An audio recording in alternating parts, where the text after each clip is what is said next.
네, 청와대가 이렇게 공식적으로 개최 사실을 밝힌 안보 수장들의 회의와 관련해 기록을 찾을 수 없게 되면 수사는 새로운 국면을 맞을 수 있습니다.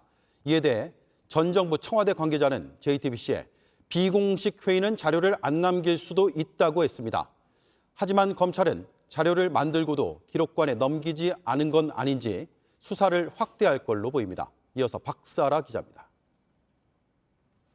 검찰은 2020년 9월부터 10월까지로 한정해 대통령 기록관에 대한 압수수색 영장을 발부받았습니다.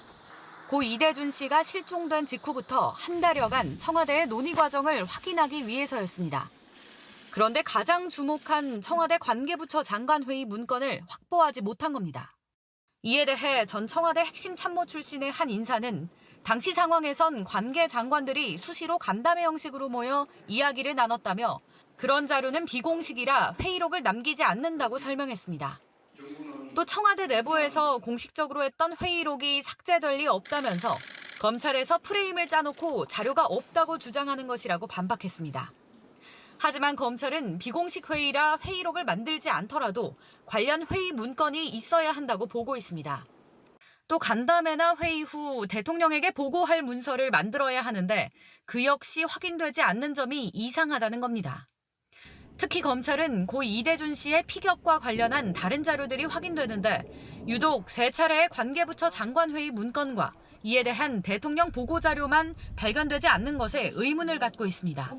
검찰은 관련 논의 문건을 만들지 않았거나 문건을 만들었다가 이관하지 않았어도 문제로 보고 있습니다.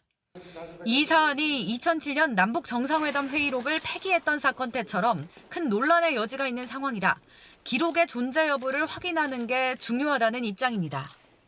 일단 검찰은 압수수색 기간 범위를 늘려 대통령 기록관에서 관련 자료를 추가로 찾는 방안을 검토하고 있습니다.